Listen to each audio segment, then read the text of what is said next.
Uyu munsi ngiye kubereka uburyo wakora bateri ukoresheje shotkiller. Shotkiller ndagira ngo mwayibonye, iyi niyo tugiye gukoresha. Reka tubanze tubereke ikibazo cya bateri. Murayireba ni nshya, imeze neza no ku menyo.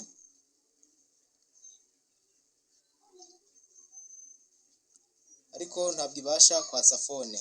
Ndagira ngo tubanze tuyipime, tuyishyire ku gipimo, tuyisuzume turebe. Niba utazi uko bapima bateri, kanda kuri iyi video iyi ngiyi, noneho umenye uko bamenya bateri nzima cyangwa se yangiritse. 3.04 bivugitse ngo iyi ni 3.04. So iyi ngiyi ntabwo yabasha kwaka muri telefone cyangwa se gucaginga, kuko yakabaye ari 3.7. byinshi ushaka kubimenya n'ubundi iyo video iri buze kukwereka uko basobanukirwa bateri ifite ikibazo. So twamaze kubireba, noneho tugiye kuyikora twifashishije shotkiller. Tugiye kuyiboostinga ariko tudakoresheje charger, ahubwo dukoresheje shotkiller. Niba utazi uko twakoze iyi shotkiller, nkandira ahangaha kuri video iyi rwose uri buze gusobanukirwa neza uko wakora shotkiller nk'iyi uyikoreye iwawe kandi ikaza gukora neza. Noneho turashyira positive kuri positive, negative kuri negative, maze turindire umwanya tugiye kuyirekeraho, urebe igisubizo biri buze kuduha. Tugiye kurindira byibura iminota 3.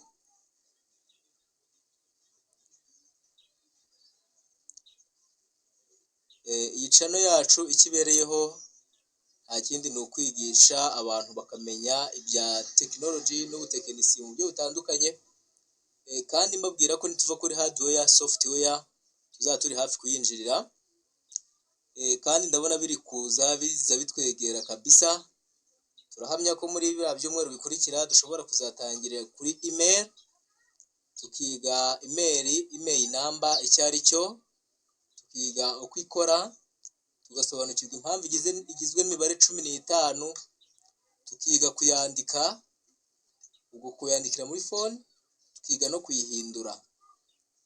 Aho nitubikora ubwo software tuzaba tuyitangiye. So ndagira ngo turebe niba hari igisubizo byatanze. Nidusanga ntacyo, turongera tuyisubizeho turindire iminota runaka.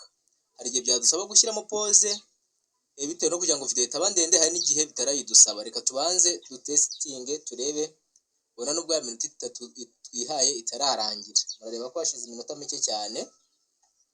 Reka tugerageze, dusanga bitaratungana n'ubundi turayongeraho. Correct, mwayibonye mu minota mike cyane shotkiller naje gusanga ari booster nziza igezweho. So phone yacu ibashije kwaka. Wenda kugira ngo ubimenye neza ko hari igihindutse, ndagira ngo tugarure ya multimeter yacu, turayigarura n'ubundi dutestinge, nawe wirebere impinduka zibayeho mu minota mike cyane nk'iriya. Shotkiller ni ingenzi cyane, nizere ko wamaze kumenya nuko ikorwa. Ndagira ngo tuyisuzume turebe. Mwabonye abaye 3.34 mu gihe yari 3.004, ubwo yari 3.04 mu gihe buno yabaye 3.33. Bivugitse ngo ahangaha yatangira kwaka ndetse iri buze no gucaginga nkuko mubibonye ko yatse. Burya ntukongere uruha ukoresha charger, ahubwo ukoresha shotkiller yawe. Thank you for watching. Remember to subscribe. Abakunda cyane rwose abakurikirana iyi channel yacu, asigaye tugiye gucaginga iyi telefone. Umwanya burya yajyamo n'umuriro mwinshi usumba uyu nguyu wabonye. Thank you, bye bye.